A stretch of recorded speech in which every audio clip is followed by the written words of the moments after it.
Okay, so we had a solid round of Derby preps after our MAGE Rage Derby Contest, sponsored, by the way, by MAGE over at Airdrie Stud, the winner of the 149th Kentucky Derby. And a lot of people talk about, you remember how Justify had only run like twice, and then he won the Triple Crown. Everyone's like, wow, how unprecedented. Mage had only run a couple of times before the Derby as well. He ran that huge race in the Florida Derby off of a maiden win, right? And then he shows up in the Kentucky Derby and wins at 18-1.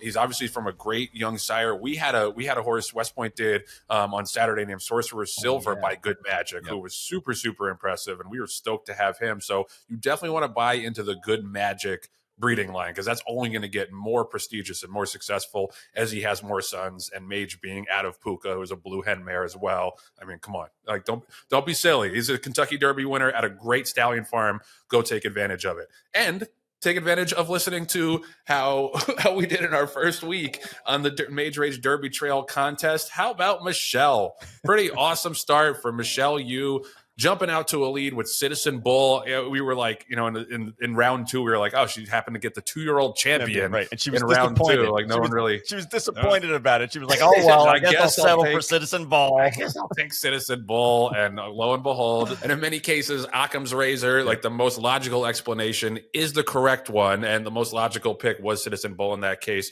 So Michelle gets 2 points, and then 0.4 for Ferocious, so she's got 2.4. And how about Dan?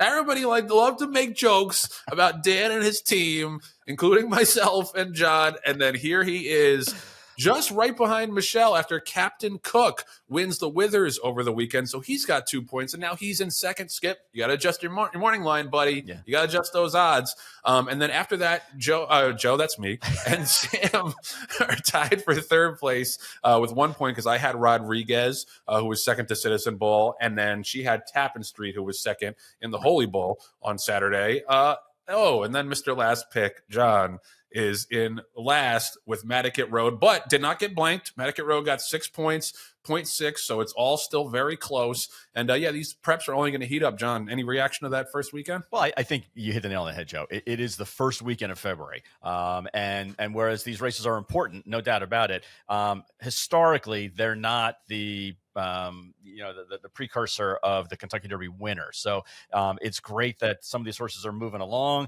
You had a practical joke in Captain Cook that won. Obviously, Citizen Bull in a 5-horse field. Some people say it was really a 3-horse field, but a 5-horse field out in the Robert Lewis won impressively after bobbling at the start. He continues to improve, which is hard to do, being that he was 2-year-old champion. And then the Holy Bull, I think, was a little bit lackluster in my humble opinion.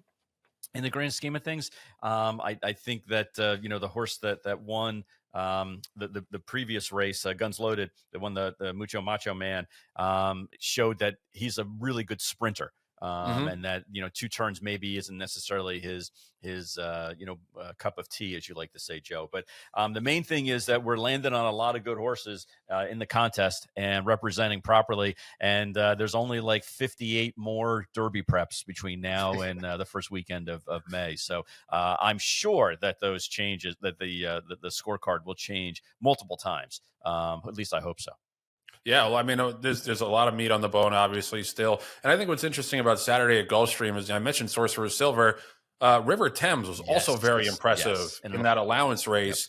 Michelle picked him. I was thinking about picking him. I just don't know if he's going to stretch out to 1.25 miles, but he got a mile at least. He got a 92, I think 92-ish buyer. Low 90s. So, I think between Sorcerer's Silver and River Thames, probably the two best horses, the two best 3-year-olds on Saturday at Gulfstream were not in the Holy Bull. Right. So I also broke ground by having the first horse already to be ruled off the Derby trail.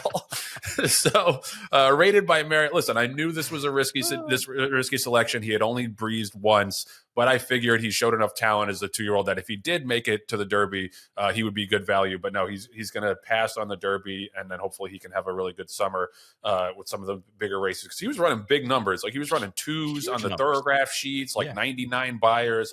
So I think he will be a serious horse. Maybe Mage will come back around and sponsor a Travers contest for us, and I can get it back. But yeah, very fun first weekend. Lots of action. I'm glad everybody's on the board, and I can't wait to see the rest of the preps go. And Joe, the new Vegas odds came out. Sandman went from 45 to 1 to 20 to 1.